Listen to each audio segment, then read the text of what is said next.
brothers and sisters, and friends, and I see some enemies. In fact, I think we'd be fooling ourselves if we had an audience this large and didn't realize that there were some enemies present. So, arraignment. There are two things that arraignment can mean, right? One is a meeting that they officially title the arraignment. Okay? And two is what that actually means, which is when you are informed of what you're accused of and are expected to respond to it. Okay, so that could be when we first walk in to the magistrates. Again, I don't care about what they call themselves. Call them, whatever the hell they call themselves. Judge, magistrate, titles don't matter a bit. Because basically it's the opposition. It's the other guy. And then they don't ever even have a prosecutor ever. It's always just... Betcha they do. Oh, they do? Yeah, the magistrate. Because there's two meanings of the word prosecutor. One is a guy who officially has that title, and two, a guy who's prosecuting you. And there's someone prosecuting you. Even if he doesn't officially... That's like saying there's no janitor. Right? It's like, okay, let's not be coy. There's not a guy who's officially called janitor who fucking runs the vacuums. Right? Yeah. Don't play games about he's not officially a janitor. They may be, there's not a janitor. He's the cleanliness custodian. I don't know what the hell, the cleanliness engineer. It's like, don't play games. It's like, all right, there's somebody who is accusing me of wrongdoing. Right? Yeah. So there we are. Like those codes hearings that they have, they're civil, right? What do you mean by civil? Like a civil proceeding? You can't use the word. Okay.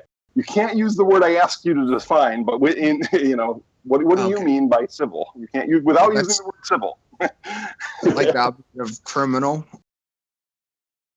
Still not helping. Okay, we know that what you mean is not criminal. Okay, that's fine.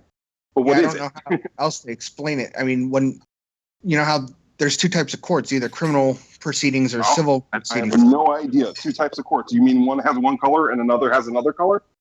No, I don't know how else to explain it though. I know. I'm being a little bit coy here. Okay. The reason is that there's not a physical difference between the two things, obviously, right? Well, there's a procedural difference. Well, how do you know? Well, because I tried to ask them questions about one, and they told me, well, that doesn't apply because it's not criminal. Okay. And then here's a trick. Okay. Ask your questions in a manner that doesn't give a shit what they call it. For instance, instead of asking, is this criminal or civil? You ask, what is the prosecutor's burden of proof? Does he have a burden to prove things beyond a reasonable doubt? Or does he just have to prove them a little bit? Yeah. What else? What else might you want to know? Because you're trying to say, is this criminal civil or criminal? But I suspect you're actually trying to get at a deeper answer. And instead of asking the direct question, you're trying to infer it from the answer, whether it's criminal or civil. Yeah, I forget what my question. Well, the reason why it's important, I think, is because does it have to do? I think the reason I was thinking it was important was because of the way they look at whether or not there's a valid case or controversy, or if it was a crime. So you're trying to use that civil versus criminal thing in order to get actually at a different piece of information. Yes. Right? And why don't you just ask for the piece of information you really want? Well, because what I'm worried about is if I could ask them that and get them to admit to it just outrightly, what the thing I want to know is whether or not there's a corpus delicti, or if there's a What do you mean by corpus delicti? What I mean is like, okay, so like if there was an actual crime or What do you if mean it by was, an actual crime? Oh, okay. I'm sorry. We're really okay. Let's get a few basics down because you keep going to things that are a mess. Okay, and I'm with you. I understand the problem that you're having. I really do. I'm just trying to point out the nature of how your brain is going to things, and you're okay. So let's try it this way. So you're asking about a corpus delicti. Why are you asking about corpus delicti? What is it? Is that really the answer that you're trying to go after, or are you trying to go after something that's beyond that? I'm trying to find out what the elements are of a valid cause of action. Okay, that's your end goal, is to figure out what the elements are of a valid cause of action? I think so. Or is that just a step to get to your end goal? So if I told you the elements of a valid cause of action, you'd be like, great, my life is done. My life is complete. and that's all I needed. Hammer on the fact that there isn't a valid cause of action, I guess. Okay, so you seem to be presuming that there needs to be a valid cause of action. Is that correct?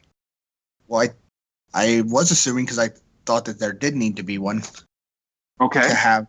I'm okay with the idea, but let's get it confessed by them instead of you asserting it. Okay, so what do I need to have them specifically confess to? Okay, so you're presuming that there needs to be a valid cause of action, right? Well, I'm presuming. Instead of presuming it, how about we ask them? Okay. Does there need to be a valid cause of action to proceed here today? Now, what do you think they might say to you? This is just an administrative hearing. We're just here to, because you violated a code. Okay. I don't know. So would that be an answer to the question? You asked a yes or no question, right? Well, me in your place. we asked a yes or no question, namely. Okay, so no, they didn't answer yes or no, but basically by what they said, they weren't answering. You're presuming that means yes or no? Well, if anything, I was presuming that it meant no. But no. Why?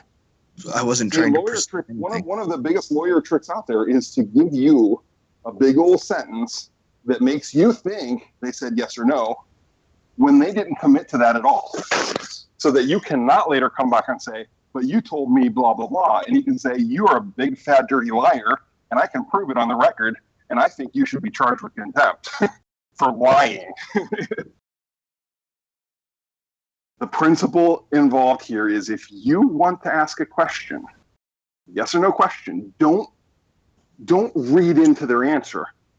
Take their answer literally and don't interpret their answer. Okay. Because if you interpret their answer, they can mislead you by causing you to interpret badly. And believe me, they're good at it. I could probably have your head spun around and make you think I'd said yes when I'd said no. I would have to agree with that. And you'll discover as you learn how to hear what they're saying, when they're misleading or whatever, you'll start noticing in these recordings and stuff that we have of judges that it's like, holy crap.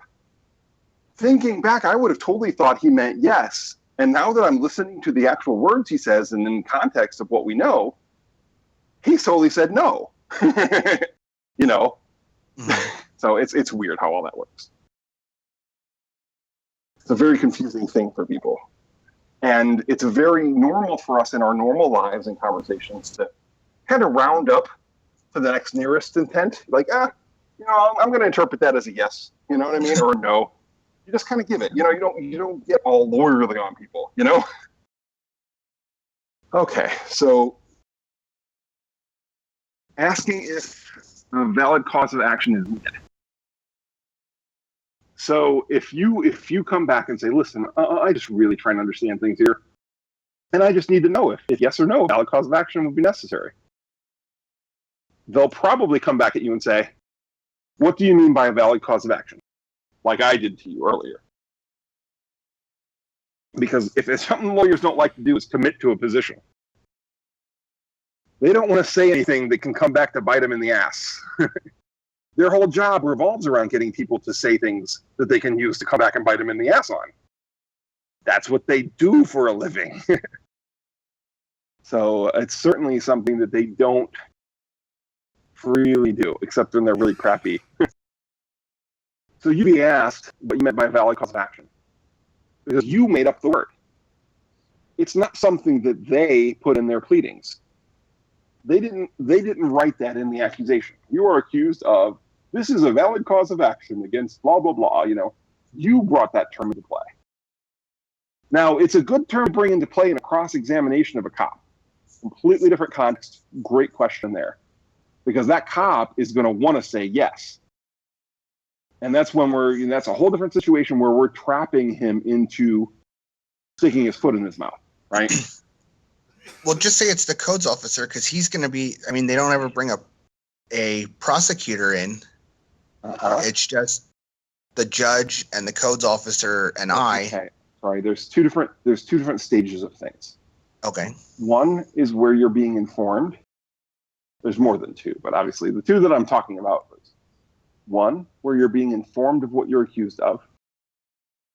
And then way down the line, after you've prepared your defense and all that kind of stuff, and they've presented their case, so to speak, and they've presented their witness, when you're asking that witness questions. But it's usually the same person. Sorry, go ahead. Doesn't matter. I don't care if there were 18 people in between. Okay. Way down later, you're cross-examining somebody. So let's say that earlier had accused you of breaking a law. Right. So let's say it's the codes officer. I don't care who it was. Is doing his testimony, and then I get a chance to do cross. And I'm asking him this. He in his testimony, he said that you broke a law, correct? That you violated a code. Right. Okay, so something he has said in his paperwork and on the stand and whatever else, he has definitively said that you broke a code. Agreed? Right. This is the guy. All right, yes. Now, he's said that you broke a code. The question comes to him: have you filed? I don't know if you'd say have you filed a valid complaint? But it comes to the same thing. Another angle of that same issue is, have you accused me, or have you made the determination that I violated the statute? Yes. All right. Is that determination based upon facts currently within your knowledge? Yes. Okay. What facts are within your knowledge that lets us know that there is jurisdiction over me? The code. I asked for facts, sir. Move to strike.